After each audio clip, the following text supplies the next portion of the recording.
Olá pessoal, voltamos, essa é a folha beta e agora a gente vai abordar o ciclo de Krebs, que parece um bicho de 7 cabeças e não é nada disso, tá? É bem simples na verdade.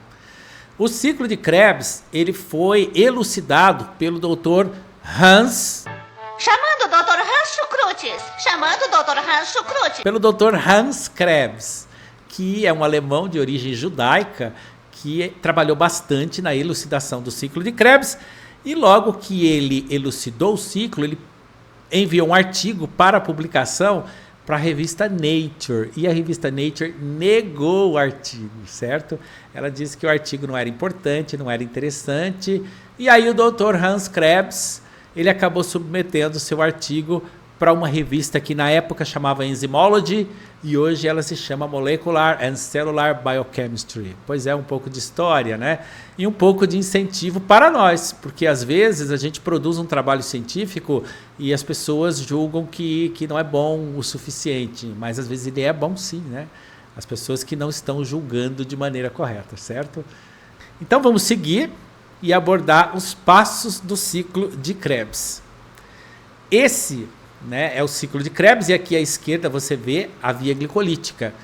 A via glicolítica é a operação bioquímica que antecede o ciclo de Krebs e ela tem como propósito transformar a glicose, uma molécula de 6 carbonos, em 2 moléculas de piruvato, cada uma com 3 carbonos. Nesse processo, é uma sequência de 10 passos bioquímicos, são produzidos 2 ATPs, são produzidos também, olha aqui, ó, o NADH, né? Mas a produção de ATPs, a produção de energia por parte da via glicolítica, ela não é grande, são só 2 ATPs. Né? Quem irá produzir ATPs de verdade será o ciclo de Krebs acoplado à fosforilação oxidativa. Tá, mas qual a função do ciclo de Krebs? A gente está vendo aqui que o piruvato depois ele entra no ciclo de Krebs. Né? E aqui você está vendo, olha lá, o piruvato entra ali, vira acetil-CoA, né? E depois citrato, cisaconitato, isocitrato e assim por diante. O ciclo de Krebs também é chamado de ciclo do ácido cítrico, porque o primeiro ácido formado ali é o ácido cítrico. Ele também é chamado de ciclo do ácido tricarboxílico, porque a maioria dos ácidos são tricarboxílicos. Mas enfim, qual a função do ciclo de Krebs? É retirar energia do piruvato, porque o piruvato ainda tem energia nas suas ligações químicas. Então pense da seguinte maneira: você tem uma toalha de banho e essa toalha está molhada. Você torce o máximo que você consegue e você retira 2 litros d'água, 2 ATPs. Essa é a via glicolítica.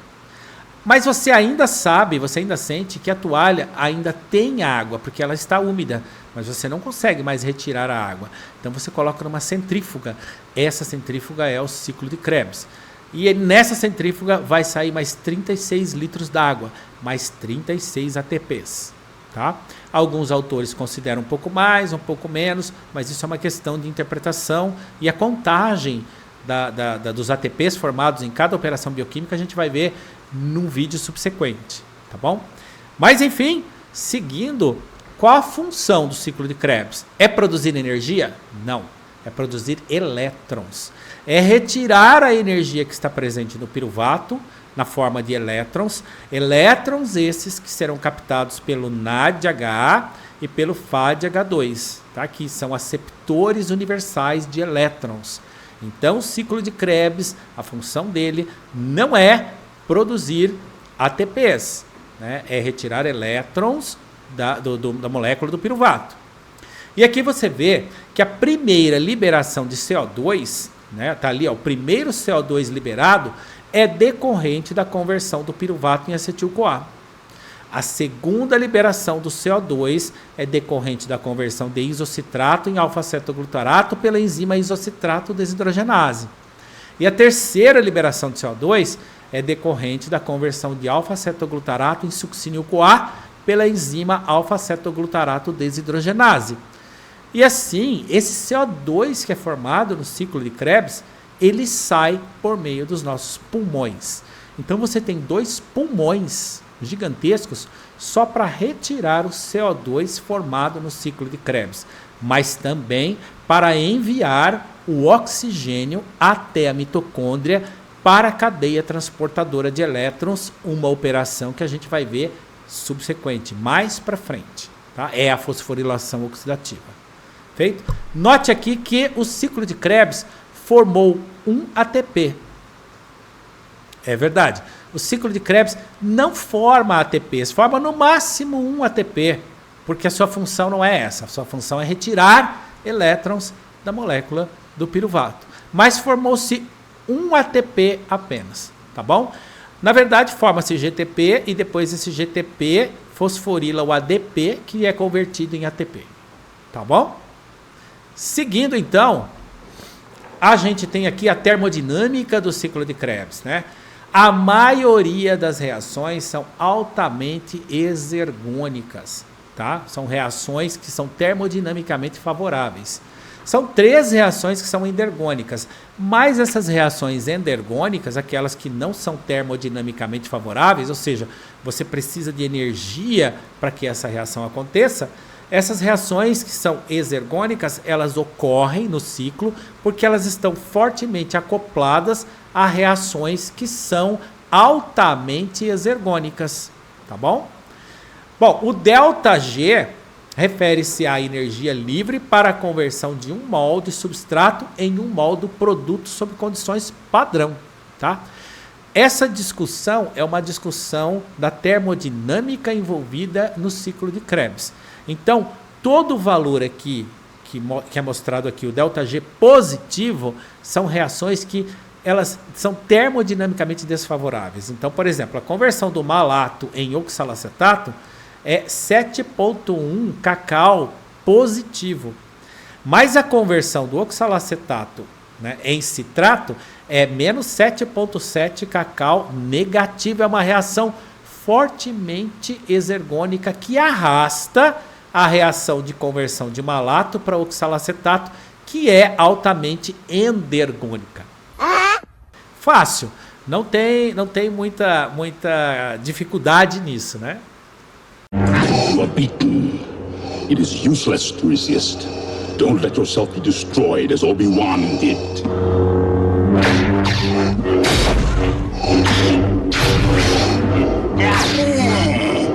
Luke, join me, and I will complete your training. I'll never join you! You knew the power of the dark side. Come with me. It is the only way.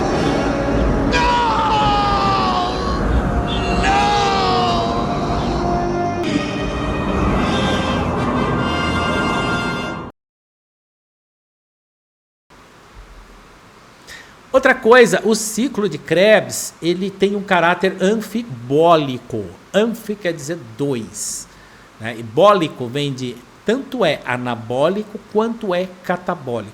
Então o ciclo de Krebs, ele tanto fornece substratos para outras vias bioquímicas, quanto ele aceita substratos de outras vias para fazer parte do ciclo. Então aqui você vê, por exemplo, não é, o alfa-cetoglutarato saindo e indo fazer parte da síntese de glutamato e depois de prolina, glutamina, ornitina, citrulina, arginina e assim por diante, né? Mas você também percebe aqui que existem substâncias, né, ou substratos que entram no ciclo. Pode ver que todos esses esqueletos carbônicos de aminoácido, como a histidina, prolina, arginina, né, todos esses aminoácidos, eles são convertidos em alfa-cetoglutarato. Outros aminoácidos são convertidos em succinil-CoA, em fumarato e assim por diante, né? Ou seja, o ciclo de Krebs, ele não é algo isolado. Ele participa de outras vias metabólicas, porque ele faz parte do metabolismo, né? Isso é um mapa metabólico, tá bom? Então o ciclo, a gente pode dizer que ele tem um caráter anfibólico, que ele tem um perfil tanto anabólico quanto catabólico. Certo, né? Fácil. Vamos seguir. É lamentável. É um grito de alerta que eu estou fazendo aos pais e às mães. Eu tô louco? Eu pergunto. Quando eu falo isso, eu sou louco? Eu sou louco? Não, eu sou louco. Eu tô louco? Não, eu não tô louco. Eu não tô louco.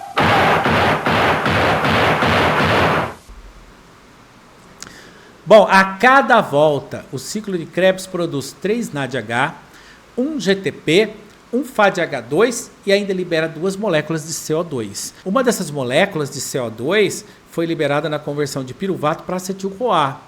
Mas aí a gente ainda não está no ciclo de Krebs. O ciclo de Krebs, propriamente dito, produz 2 moléculas de CO2. Quando o isocitrato é convertido em alfa-cetoglutarato e depois quando o alfa-cetoglutarato é convertido em succinil-CoA. Tá? Muito fácil isso, muito legal. E como eu disse para vocês, esse CO2 ele sai pelos pulmões, tá? Então até aqui, moleza. Como assim? Não entendi. Bom, agora a gente tem que ver o seguinte, como é que esse piruvato chega na mitocôndria? Porque a mitocôndria, ela tem uma membrana mitocondrial externa e uma membrana mitocondrial interna. E o espaço formado por essas 2 membranas chama espaço intermembranar. Muito bem, mas o piruvato precisa chegar lá na matriz mitocondrial para fazer parte do ciclo de Krebs, né, para sofrer reações e entrar no ciclo de Krebs. Aqui a gente tem o seguinte, o piruvato ele atravessa a membrana mitocondrial externa por meio de uma porina, tá? E a membrana mitocondrial interna por meio do MPC. São transportadores. A porina, vamos começar com a porina. A porina está situada na membrana mitocondrial externa e ela tem esse formato aqui, ó. A gente chama isso aqui de formato beta-barril, porque parece um barril de verdade e é formado por folhas beta-pregueadas. Essas setas aqui, elas indicam que a conformação espacial, né, da proteína é uma folha beta-pregueada, tá? Algumas antiparalelas, outras paralelas. Essa porina, a gente consegue ver melhor a estrutura dela aqui. Olha aqui, ó. É realmente um beta-barril cheio de folhas beta-pregueadas, né? Uma estrutura muito bonita, né? Uma arquitetura muito legal. A membrana mitocondrial externa possui essas porinas que são canais, proteínas relativamente grandes, permeáveis a pequenas moléculas e íons.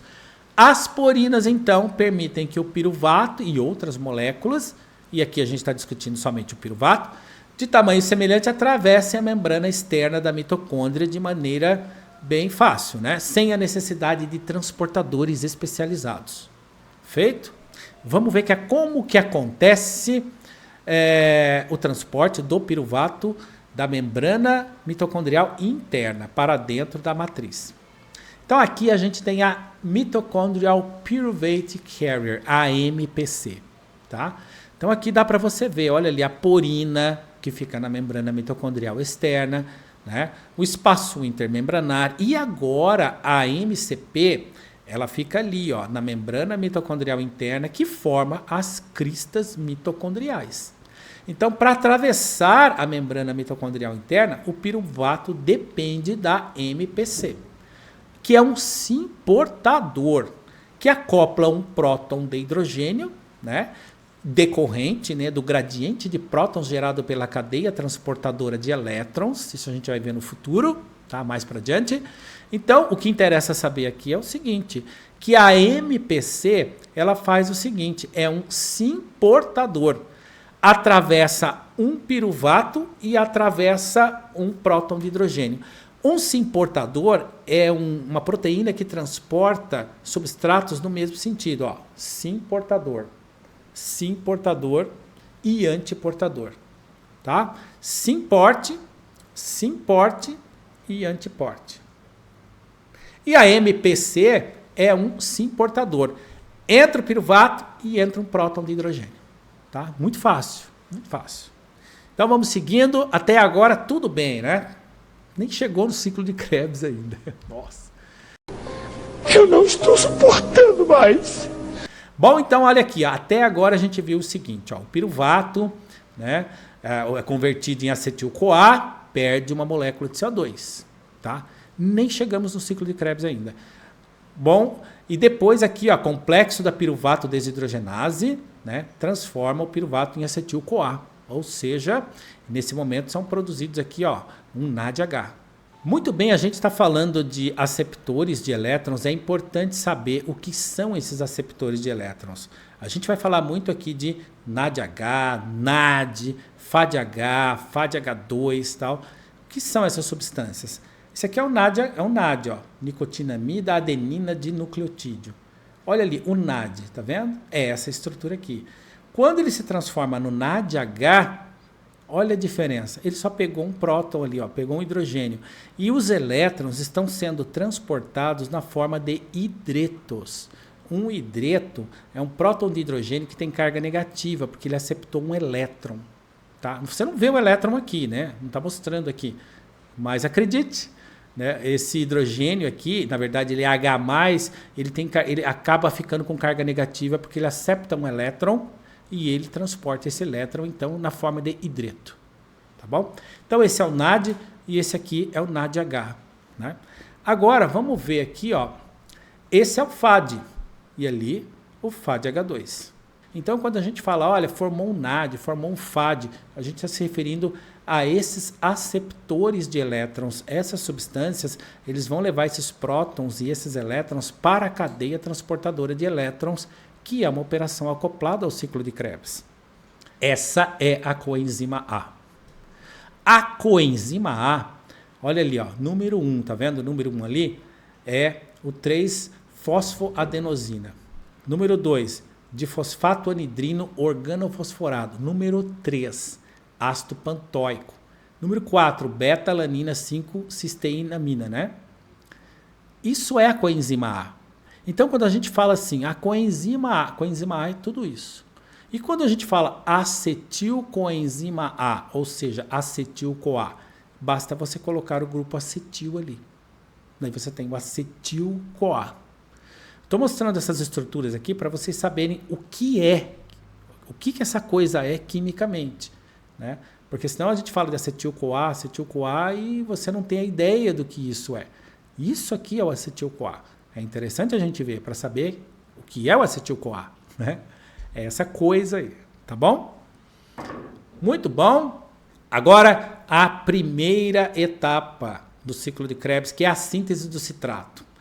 Olha ali o acetil-CoA, que é o composto que a gente acabou de ver ali, né? O acetil-CoA, mais o oxalacetato. Agora, note bem que o acetil-CoA está se unindo ao oxalacetato e a enzima citrato-sintase converte esses substratos em um produto chamado citrato. Ali você está vendo os átomos de carbono do oxalacetato e os átomos de carbono do citrato. Tá vendo? Em azul e em amarelo. Pronto, a remoção da coenzima A fornece outra reação acoplada, tá vendo? A remoção da coenzima A fornece a energia acoplando a reação de união dos 2 carbonos do acetil-CoA com 4 carbonos do oxalacetato, formando então o citrato. Muito bonito, né? E aí a enzima, ó, a estrutura da enzima também que é muito bonita, né? Muito bem, formou-se o ácido cítrico aqui, a primeira etapa do ciclo. Até agora, o que a gente viu? A gente viu que o piruvato foi convertido em acetil-CoA, saiu um CO2, né? O acetil-CoA, então, foi convertido em citrato e saiu a coenzima A. Saiu a coenzima A é só para colocar o grupo acetil ali, né? Então, ó, saiu a coenzima A, tá bom? Formou-se o citrato. Feito? A etapa 2 é a síntese do isocitrato. Aí você tem a molécula de citrato, né? Olha que interessante, a alteração da posição da hidroxila do carbono 3 para o carbono 4. Então, essa reação, né, a alteração da hidroxila, se dá por desidratação e uma subsequente reidratação. Olha que interessante, ó. Sai a água, vocês estão vendo ali? Sai a água, olha lá, H2O, saiu, formou um intermediário. Esse intermediário chama-se isaconitato. Agora, o aconitato, que é um intermediário, ele vai se transformar em isocitrato. Nossa, mas o que aconteceu? Para eu colocar aquela hidroxila, né, a alteração da posição da hidroxila do carbono 3 para o carbono 4 necessita de uma desidratação. Por quê? Porque isso deixa esse carbono instável e ele é capaz de depois aceptar ou aceitar a hidroxila. Olha lá, ó. A hidroxila foi para aquele carbono aqui. Essa alteração se dá por desidratação e reidratação. Sai a molécula de água e entra a molécula de água de novo. E o intermediário formado ali temporariamente chama-se cisaconitato. Em alguns modelos do ciclo de Krebs, o cisaconitato nem aparece. Em alguns modelos você vê assim, ó, citrato e isocitrato, direto. Mas aqui eu estou mostrando para vocês como acontece isso, ou seja, desidrata e reidrata, tá bom? Moleza, negócio fácil. A etapa 3 é a síntese do alfa-cetoglutarato. Na etapa 3, o isocitrato se transforma em alfa-cetoglutarato, certo? E olha que interessante, a enzima é a isocitrato desidrogenase. Aqui, minha gente, sai o CO2, você está vendo, saiu o CO2 ali, né? E a saída do CO2, olha lá, agora a gente tem a formação de NADH. Formou-se o primeiro NADH, olha aqui, ó. Mas por que é importante a formação do NADH? Minha gente, o NADH é um aceptor de elétrons, tá? Ele vai encaminhar esses elétrons aqui depois para a cadeia respiratória ou cadeia transportadora de elétrons, que a gente vai ver mais para frente na fosforilação oxidativa. Formou-se o NADH, esse NADH é importante, ele vai compor a força protomotriz, tá? É aquilo que de fato vai formar ATP, tá bom? Então estamos retirando a energia do piruvato à medida que estamos formando NADH e FADH2. O FADH2 não se formou ainda, mas vai formar. Então estamos retirando a energia do piruvato na forma de elétrons. Feito? E os aceptores de elétrons são o NADH e o FADH2. Na etapa 4, olha aqui, de novo, olha lá, sai CO2, então existe uma descarboxilação, você está vendo ali, ó, aquele azul ali, descarboxilou, a alfa-cetoglutarato desidrogenase é a enzima que participa dessa operação, e o NAD acepta elétrons formando NADH. Aqui entra a coenzima A, ela é incorporada e forma o succinil-CoA, tá bom? Mais uma vez a gente tem retirada de elétrons, tá vendo que a gente está exaurindo a energia química do piruvato? Pois é. Vamos seguir então. Etapa 5, olha aí a enzima, ó, a succinil-CoA sintetasa. O succinil-CoA agora perde a coenzima A e é convertido em succinato. Mas agora, olha que legal. Quando a coenzima A sai, né, ela fornece a energia para converter o GDP em GTP. Ou seja, esse fosfato inorgânico, porque esse fosfato não veio de ATP nenhum, nem de GTP, nem UDP, nada. É um fosfato inorgânico que foi incorporado ao GDP para formar GTP. Essa energia, a energia que faz com que esse fosfato se incorpore no GDP, ela é dada pela saída da coenzima A. Uma reação acoplada, ou seja, você supera a barreira energética, você diminui o ΔG, tá bom? Então aí formou-se o GTP, e o GTP, depois ele fosforila o ADP e converte o ADP em ATP. Pronto, o primeiro e único, né, ATP formado no ciclo de Krebs, tá bom? Tá aí, moleza, não? Não. Muito bonito, até aqui um negócio muito legal, né? Então vamos lá. Vamos resumir. Até agora, a gente viu essa coisa aqui, ó. O alfa-cetoglutarato foi descarboxilado, entrou a coenzima A, formou succinil-CoA. O succinil-CoA foi convertido em succinato, saiu a coenzima A e formou-se um ATP no ciclo de Krebs. Bem fácil. Então, você vê que o ciclo de Krebs não tem nada de especial, não tem nada de misterioso, nada disso. São reações bioquímicas que têm como propósito retirar elétrons do piruvato, porque o piruvato ainda tem energia química em suas ligações. Um negócio muito bonito, né? Então vamos seguir. Essa é a etapa 6. Olha ali, a etapa 6 é a síntese do fumarato. Ali a gente tem o succinato, né? A enzima succinato desidrogenase converte o succinato em ácido fumárico, fumarato, tá?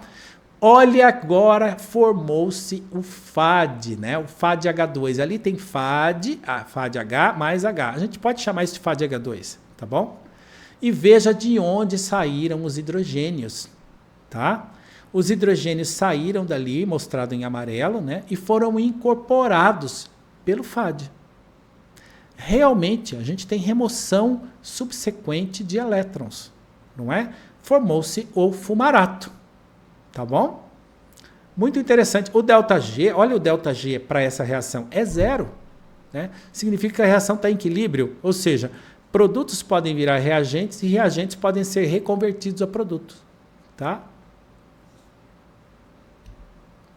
A etapa 7 é a síntese do malato. Ó. Nesse caso, o fumarato aqui sofre uma hidratação pela enzima chamada fumarase, e aí você tem a formação do malato. Olha lá, ó, você está vendo ali que a molécula de água está sendo mostrada em amarelo ali, onde a molécula de água foi incorporada no fumarato para formar o malato. Está vendo em amarelinho ali? Pois é, muito fácil, né? E a enzima fumarase, ó. Pronto, o fumarato virou o malato. Moleza, a etapa 7 é bem simples, bem fácil, certo? Etapa 8, a síntese do oxalacetato. Olha aí a etapa 8. O malato passa pela enzima malato desidrogenase e forma o oxalacetato. Muito legal. E aqui você tem a remoção de mais hidrogênio. E quem é que capta esse hidrogênio e esses elétrons, ou seja, esse hidreto? É o FAD. Aqui a gente tem de novo a formação de FADH2. Tá? Então você viu que nessa sequência de reações, quantos elétrons foram removidos, ou seja, energia foi retirada da molécula de piruvato.